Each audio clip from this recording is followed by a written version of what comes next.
Cześć kochani, zbliża się nowy rok i z tej okazji chciałabym Wam pokazać coś bardzo ciekawego.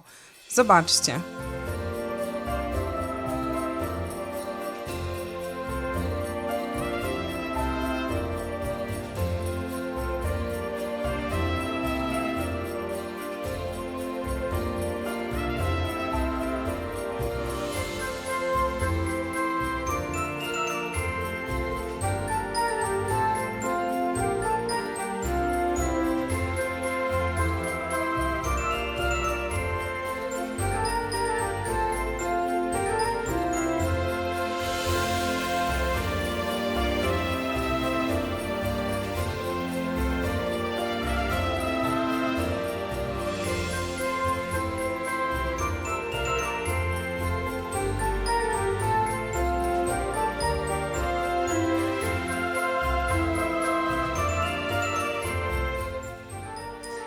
To nie Warszawa, czy Madryt, czy też Londyn, to Stambuł.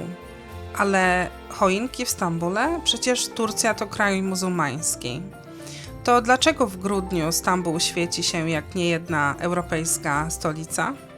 Jeśli kiedykolwiek byliście w Turcji pod koniec roku, mogliście zobaczyć choinki, Mikołaje, renifery, światełka, złote i czerwone dekoracje. I bardzo często pojawia się wtedy pytanie, czy w Turcji obchodzi się Boże Narodzenie? Nie, ale bardzo hucznie obchodzi się Nowy Rok. I tutaj w Turcji choinka to nie jest tak zwane Christmas tree, to jest yılbaşı ağacı, czyli drzewko noworoczne.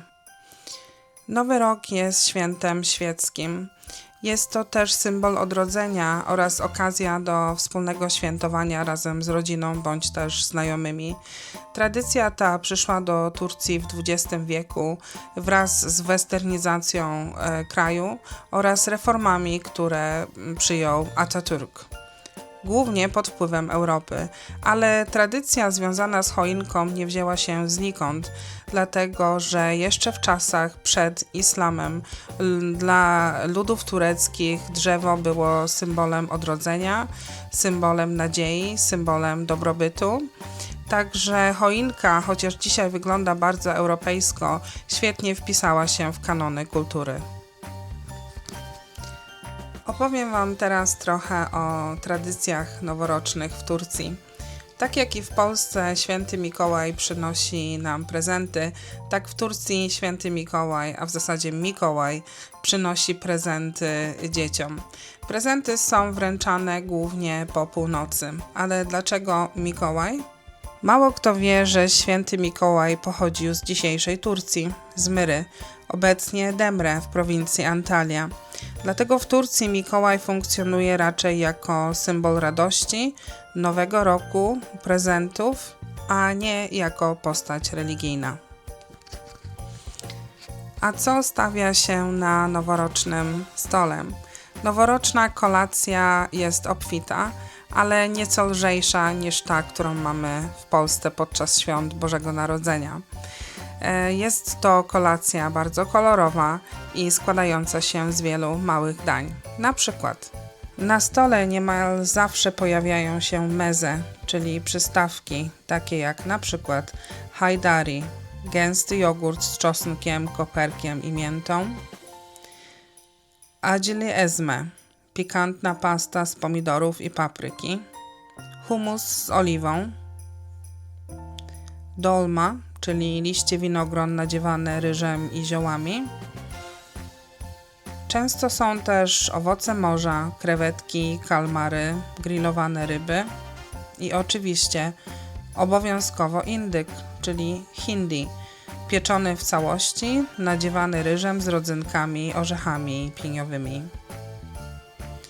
Dodatkowo sałatki, pieczywo, sery.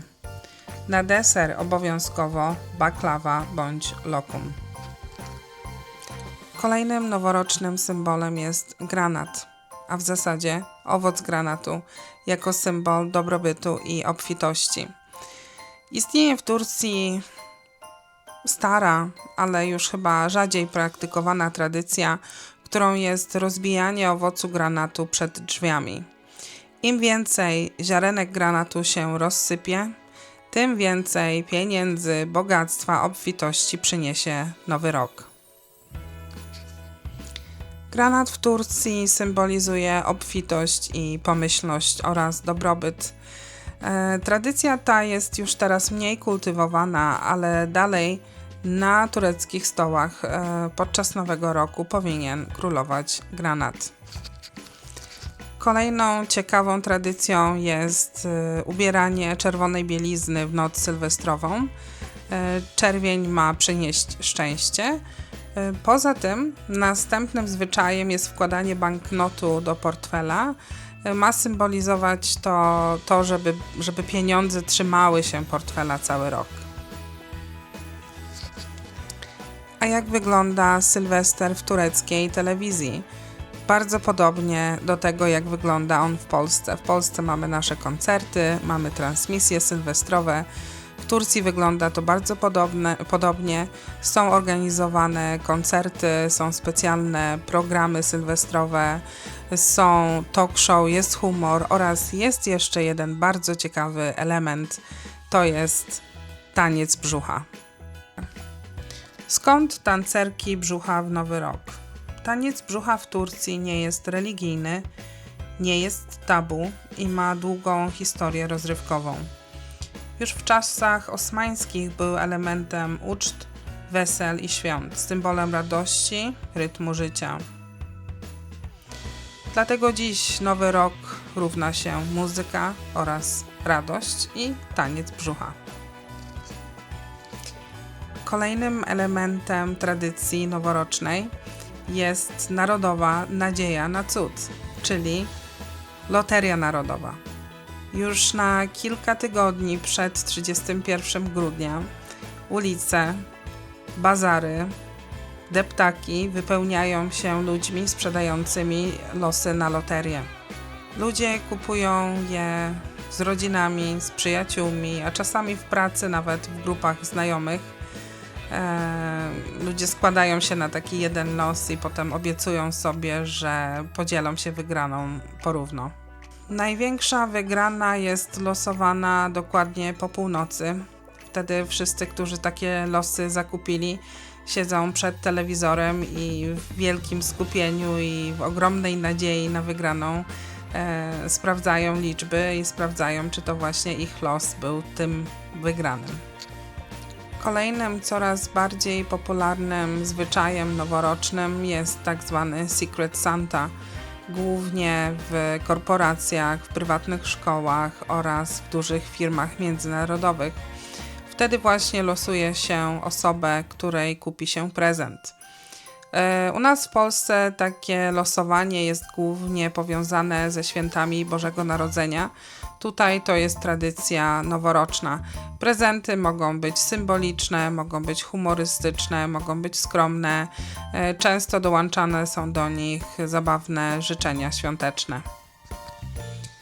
I to jest też taki ciekawy przykład tego, jak Turcja filtruje zachodnie zwyczaje poprzez własną kulturę, zostawiając to, co świeckie, wspólnotowe oraz radosne. I chyba tutaj warto też podkreślić wielki kontrast w Turcji. Z jednej strony mamy bardziej konserwatywnych muzułmanów, którzy nie chcą świętować Nowego Roku, bo wiążą to święto z chrześcijańskim Bożym Narodzeniem. A z drugiej strony mamy wielkomiejskie społeczeństwo, nowoczesne społeczeństwo, dla którego Nowy Rok wiąże się głównie z radością oraz nadzieją na nowy, lepszy początek. W Turcji naprawdę nie wiem z jakich powodów, ale panuje taka ogólna miskoncepcja, że Christmas to samo co Nowy Rok.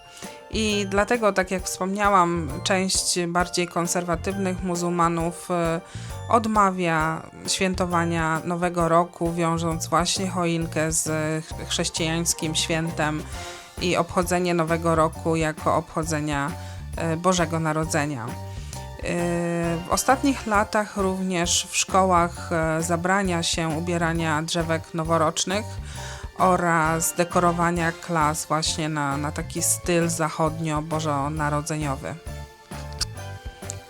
I to jest właśnie Turcja. Z jednej strony rozświetlone ulice, choinki, ozdoby, niesamowicie bogato ozdobione centra handlowe, a z drugiej strony domy, w których po prostu odmawia się ubierania choinki oraz świętowania Nowego Roku. To również pokazuje, jak tureckie społeczeństwo jest podzielone między religią, między poglądami, między społeczeństwem nowoczesnym, a tym bardziej tradycyjnym. A ja z mojej strony mogę powiedzieć, że bardzo się cieszę, że w Turcji w grudniu pojawiają się choinki i Mikołaje, i prezenty, i renifery, i światełka, aniołki i tak dalej, dlatego że w ten sposób ta tęsknota za bożonarodzeniowym klimatem w Turcji jest troszkę mniejsza dla mnie.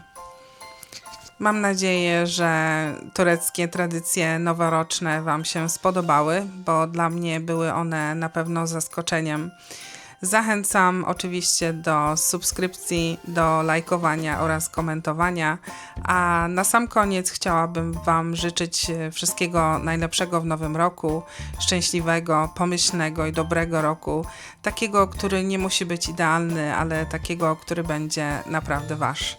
Dziękuję, wszystkiego dobrego.